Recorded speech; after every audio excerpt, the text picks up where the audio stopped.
right, so we've been moving onward through Joshua. We have first started by looking at Joshua chapter 1, which was those key moments in Joshua's life, Joshua chapter 1, where that calling where God to be strong and courageous. We learned that was not, fearless and mighty in battle, but rather strong in our faith and persevering as we journey on with God, to be strong and courageous. And then last week we did look at the Battle of Jericho and the way that, they came around the corner and they saw this massive wall on the horizon, and they had to work out, how do we overcome these barriers before us? But they realised that they didn't need to defeat the wall with their own strength, but rather to rely on God, to trust in God. And we saw a bit of a pattern emerging, or hopefully you've seen a pattern emerging, that Joshua is a narrative about faith and trust in God, that weaves all the way through. We did acknowledge that there are difficult aspects with Joshua. The whole idea of war and displacement and stuff like that, it's really hard to try and reconcile, and there's no easy answer to that. But we've been more looking at that other narrative that weaves through all these difficult questions about trust in God and faith. And today we've jumped to Joshua chapter 24, which is right at the end of the book. And I just also acknowledge that the story in between, if you think that everything that happens from chapter 7, which is where we finished last week, and chapter 24, where we started this week, is all about the Israelites trusting God and everything going great. No, it's really complex and messy in the middle there too. There is some great stories of trust where, like one where Joshua raised up his hands and the sun stood still. Amazing, read it. But there's also other stories where it just gets messy, and there's a story in the middle there about Joshua killing the kings, which is just really hard to reconcile. And so, as I said, this narrative is confusing, and yet we still see in the midst of this encouragement to have faith and trust in God. So we get towards just before the beginning of our reading today. Joshua divvies up the land, and then right at the very end, he's quite elderly now, and almost as his parting way of sharing with the community, his last speech to the nation sort of thing, he calls everyone together, the entire nation, to a place called Shechem. Now, the entire nation is a lot of people, so you can just imagine this is a big gathering, but hey, it's Joshua's last, gig. And so they've come to to listen to Joshua at Shechem. How much do you know about Shechem? Do you know much about Shechem? Let me give you a little bit about this. Shechem is one of these places in the Bible that doesn't just come up once. It comes up numerous times throughout the Bible. And, initially Shechem was seen as a place of blessing. Shechem is very near to the place where Abraham received the blessing of God. When he was given that promise that you'll have as many descendants as the stars in the sky, and I'm going to give you this land, that happened basically at Shechem. And so it was seen as this place of blessing and promise. But also it was seen as a place of worship. A number of times throughout the Bible, in Genesis 12:33, Joshua 8 and 24, it's seen as a place where people went to worship. And there's numerous examples of them building altars to worship God at Shechem. It's not all good though. Some bad things happen at Shechem as well. Some really interesting and not good choices. And so, for example, in Genesis 31, I think it's Jacob's daughter gets raped there, and then in response they go and wipe out an entire town in revenge. You sort of go on, both those aspects of the story is just horrible. And so it's not always a good place.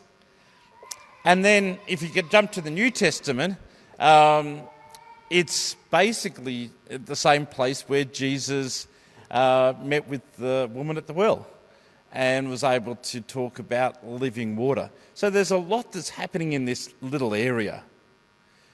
But Shechem is most known for, in the Bible, being a place of choice, being a place where significant decisions were made.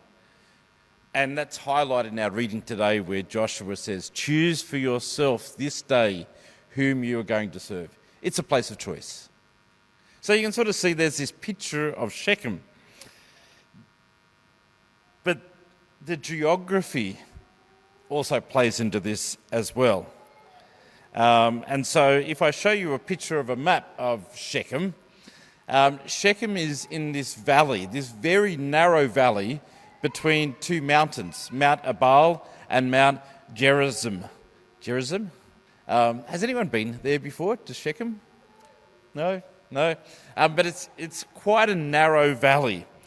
And these mountains rise up on either side of the valley quite steep, and it forms this beautiful, well, here's a picture. Let's see if I can put up this picture. It forms this natural amphitheatre that it's almost like the sound bounces off these mountains on either side, and you can hear people speaking when they're standing in the middle of these two natural, these hills on each side. It's a natural amphitheatre. And so you can sort of make sense that it's an ideal place for Joshua to speak to the entire nation, because they can sit up on the hills, he can stand at the bottom and speak very loudly, and yes, you can sort of be heard. But these two mountains also symbolised choice. There was this aspect of choice. And you could almost imagine, when Joshua was saying, whom you're going to choose, the Lord your God or the God of this land, that he's almost turning to one mountain and then turning to the other. The very fact that there's two mountains on either side symbolises the choice. And so Joshua gathers all the people in this natural amphitheatre. He retells the story again, the story of this God who promised Abraham the land and who kept that promise. Even when they ended up down in Egypt, he tells the story of how they came back. You've heard it in the Bible reading today, Joshua telling that story.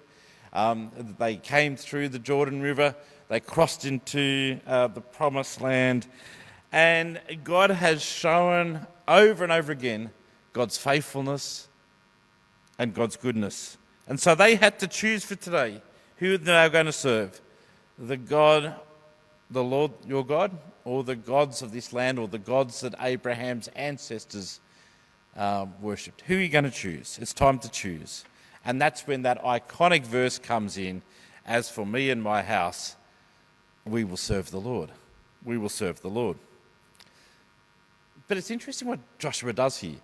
He doesn't just talk about who you're going to choose. He ties this idea of choice in with another concept, this idea of service.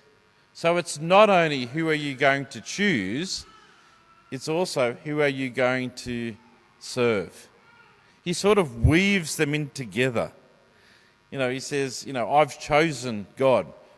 As for me and my house, we will serve the Lord. Can you see what he's doing here? Just weaving those two words in together. So what does this mean for us as we head into a busy Christmas, as we prepare for 2022? What are the choices that we're facing here? What does it mean, this link between choice and service? As you ponder this, I've got part 3 of 3 Minutes with Kevin. So we're going to watch the last episode of 3 Minutes with Kevin.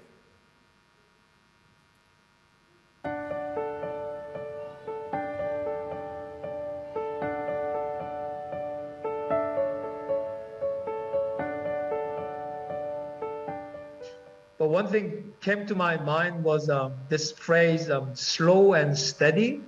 Slow and steady, that's a lesson that given by my dad since actually when I was very young. And I remember I used to write that phrase, slow and steady, in my dictionaries or some of my book. And when I was studying, I look at that and perhaps if I continued to be slow and steady, one day I could achieve something and win the race.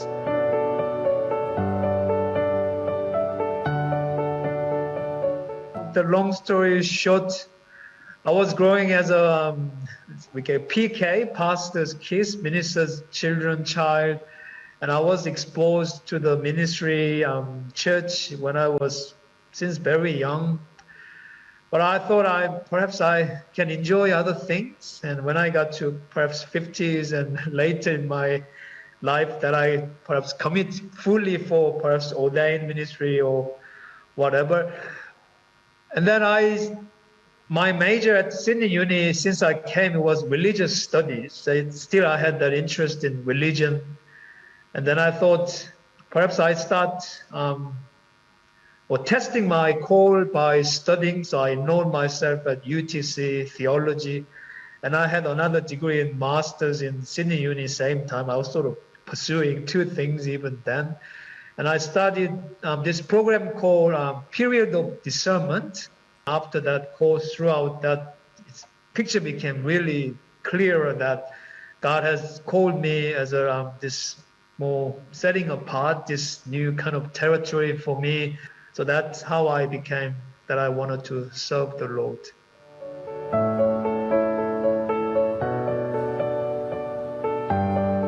Well, I have lots of ideas, but at the same time, I have idea that perhaps I learn what you're doing and go with that. Perhaps one idea that I will try is how to welcome new people. That Turramurra is a great church, great people. Perhaps I want to ask you to look around your community. You've got some migrant community, you've got Asian resident like me, there's Korean, Chinese people, and the other group also wanting to be connected with a church community in that. So if you have one day any Asian family turning up on Sunday morning, how we welcome them, how we approach, not in more forceful sense, but in a way that in a relational way that they feel genuinely welcome, they genuinely feel that I wanted to be part of this community.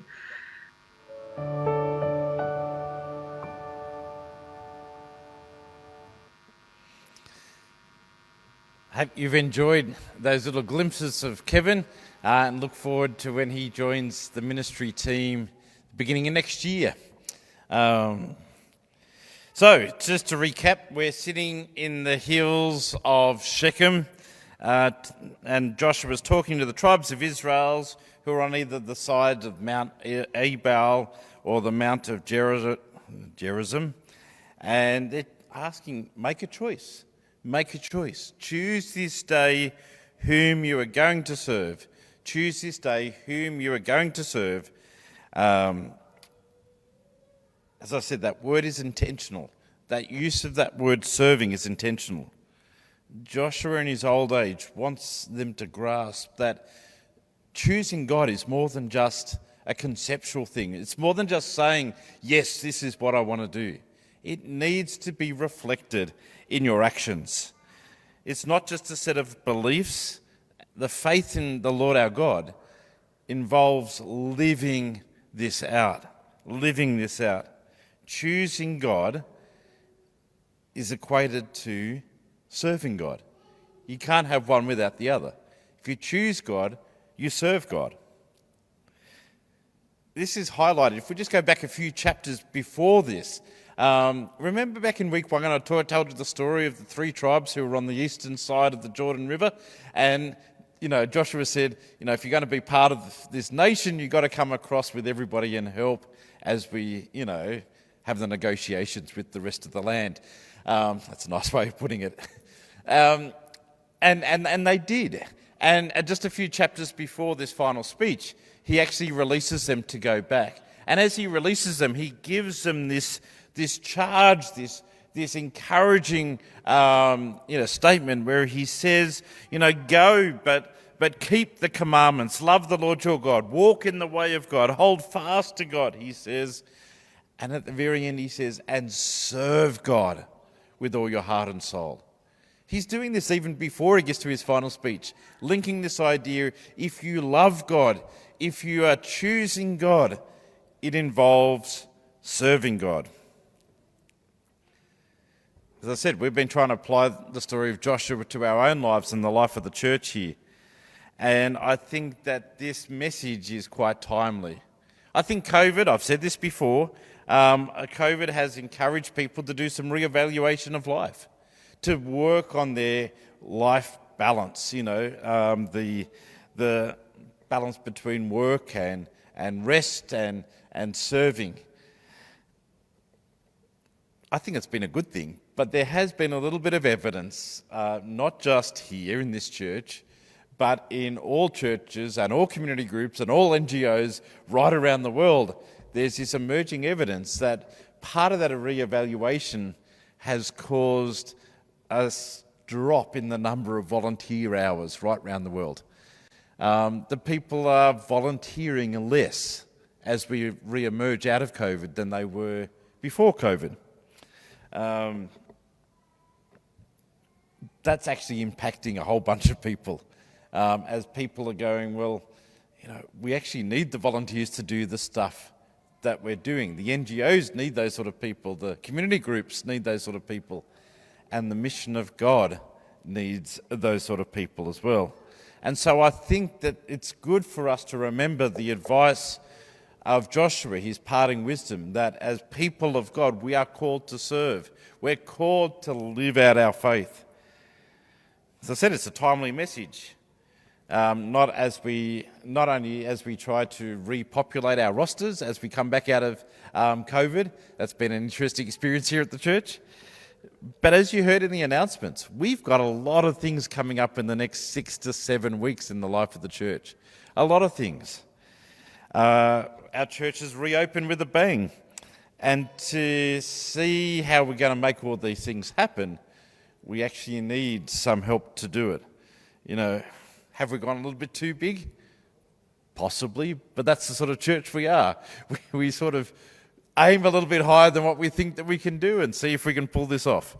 But I'm actually asking you this morning, can you consider helping out? Can you consider where it is you might be able to serve over the next little bit? Are you able to be one of the people on the barbecue for the playgroup Taratot service? Are you able to sing at the traditional 10:45 carols and lessons? Are you able to help out with the many ways that we have as the carols, community carols, as we reach out and try and connect with the community? Are you able to be one of those people who can serve on the Messy Church program, or even just be a support person to say, I'm there if you need me. I am here to be supportive and encouraging. Or can you be in the Christmas Eve play, or be one of the 3 Eastern tribes, as I said before, just say, look, I'm here if you need me. This is not my thing, but I'm going to stand with you. I'm going to stand with you during this time. I have to say, as I'm writing this sermon, and even when I'm up here, you may notice I'm moving around a bit, because it's slightly uncomfortable doing this. Because I feel like that I'm just trying to pressure people into serving. And that's not what I'm trying to do at all. I'm not just trying to guilt or pressure people in. Some people might accuse me, this is a self-serving exercise though. You're just trying to get us to help because you need us to help. Actually, there's probably some truth in that. If I'm honest, there's some truth in that. But I want to stress that serving is a two-sided coin. Does the church and the mission of God need people to serve? Yes. Actually, 100 times yes. I need to yell that out. Yes, we do. The mission of God is totally dependent upon the service of the people of God. But there's another side of the coin. As Joshua points out, there is a blessing that comes with serving. Our faith becomes alive when we live it out. That's the blessing that comes.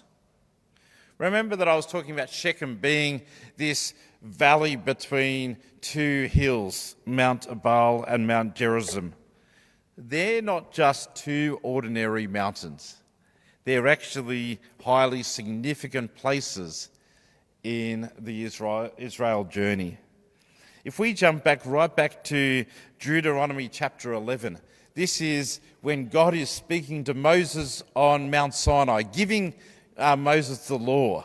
God actually says to Moses to say to the people, when you go into the promised land, when you finally get there, remember this is years earlier, but when you finally get there, I want you to go to Shechem. God's already saying, I want you to go to Shechem. And I want you to gather everybody at Shechem. Obviously, God knows how good this natural amphitheatre is. He says, I want you to go to Shechem and read aloud to the nation again all the laws. Read them all again to them. But Deuteronomy chapter 11, verse 29 adds another dimension to this. God says, when you read the instructions that lead to life or the instructions about the blessings that come from living God's way, I want you to read them from Mount Gerizim. And when you read out the laws that warn about the dangers of not following God's way, or in the Old Testament words, the curses, I want you to go and stand on Mount Ebal. Talking about highlighting the differences between the two. You know, this is visually, read it from either that mountain or that mountain, depending of whether they're about the blessings in the life or the things that happen when we're not walking in God's way. And so from that time onwards, you know, Mount Gerizim had this symbol of being, you know, the place of life and blessing, the symbols of life and blessing, or the joy and the purpose that comes from serving the Lord, where Mount Ebal had this sort of symbol of being, you know, the things of the lack of life and blessings that come when we're not walking in God's way. So this is why Joshua, at the very end of his life, where does he go? He goes back to Shechem, not just because it's a good amphitheatre, but because he wants to highlight the choice between the two. And he sits the people on these mountains, the Mount of Blessings and the Mount of, well, I call it blah, you know, whatever that is. The Mount of Blessings and the Mount of blah. And he sits them there and he basically goes through it again, make sure that they do not miss this. Choose for today, he said. Choose for today what you're going to serve. Are you going to choose today between loving God or chasing after the gods of this land? Are you going to choose between serving the Lord or serving yourself? Are you going to choose between the way that leads to life or the way that does not? He said, it's your choice. I'm not going to tell you what to do. It's your choice, Joshua says. But that ends with that great line. As for me and my family, we're going to serve the Lord. I'm going to invite the band to come up as we get to make that choice. As we today again get to say, who are we going to choose? How do you finish the statement? As for me.